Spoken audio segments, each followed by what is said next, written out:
Boss, ಇವತ್ತು ನಿಮ್ಮ ಮುಖ ನೋಡಿದ್ರೇ ಗೊತ್ತಾಗುತ್ತೆ ನೀವು ಎಷ್ಟು ಖುಷಿಯಾಗಿದ್ದೀರಾ ಅಂತ. ಹೌದು ದುರ್ಗಾ, ನನಗೆ ತುಂಬ ತುಂಬ ಅಂದರೆ ತುಂಬ ಖುಷಿ ಆಗ್ತಾ ಇದೆ. ನನ್ನ ಲೈಫಲ್ಲಿ ಈ ಥರ ಒಂದು ಮಿರಾಕಲ್ ನಡೆಯುತ್ತೆ ಅಂತ ನಾನು ಇಮ್ಯಾಜಿನ್ ಕೂಡ ಮಾಡಿರಲಿಲ್ಲ ದುರ್ಗಾ. ಇವತ್ತು ನಮ್ಮಮ್ಮ ನಮ್ಮ ಕಣ್ಮುಂದೆ ಇದ್ದಾರೆ.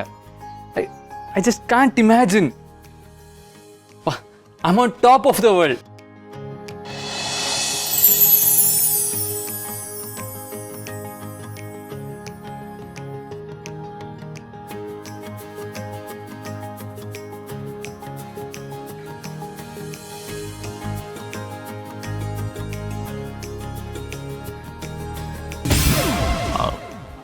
ದುರ್ಗಾ, ಅದು ಐ ಆಮ್ ಸಾರಿ, ಅದು ಖುಷಿಲಿ ನಾನು.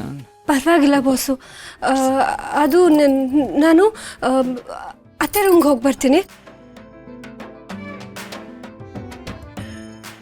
ದುರ್ಗಾ, ಅದು ನಾನು ಬೇಕು ಅಂತ.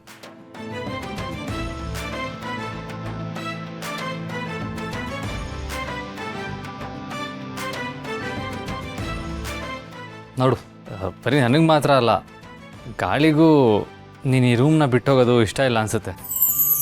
ನಿಲ್ಲೇ ಇರಬೇಕು ಅಂತ ಅದಕ್ಕೂ ಆಸೆ.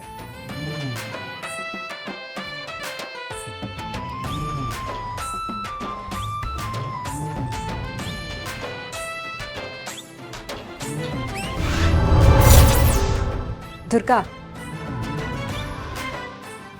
ಅಕ್ಕ, ಇದೆಲ್ಲ ನಿನ್ನ ಕೆಲಸನಾ? ಸುಮ್ಮನೆ ಬಾಗ್ಲು ತೆಗಿ. ಆಗಲ್ಲ. ಅಕ್ಕ, ಮರ್ಯಾದೆಯಿಂದ ಬಾಗ್ಲು ತೆಗೆದ್ರೆ ನಿನಗೆ ಒಳ್ಳೇದು. ಇಲ್ಲ ಅಂದ್ರೆ ಇಡೀ ಪ್ರಪಂಚದಲ್ಲಿ ಮೊದಲನೇ ಸಲ ಕೈ ಮುರಿದೋಗಿರೋದೆವ್ವ ನೀನೇ ಆಗಿರ್ತೀಯ.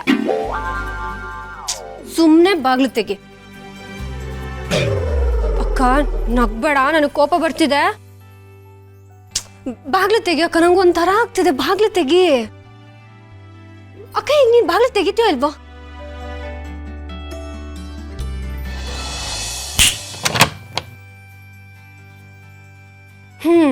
ಕೈ ಉಳಿತು. ಮನುಷ್ಯರಾಗಿರ್ಲಿ ದೆವ್ವಗಳಾಗಿರ್ಲಿ, ಈ ಒಡ ಹೊಡೆದವ್ರು ಮಾತ್ರ ಒಬ್ರಿಗೊಬ್ರು ಹೊಡೆಯೋ ಧಮ್ಕಿ ಹಾಕೋದನ್ನ ಮಾತ್ರ ನಿಲ್ಸಲ್ಲ.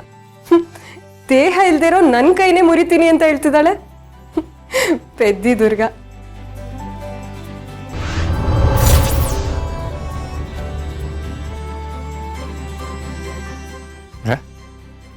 ಇವಳೆಲ್ಲೋದ್ಲು? ಡೋರ್ ಬೇರೆ ಓಪನ್ ಆಗಿದೆ.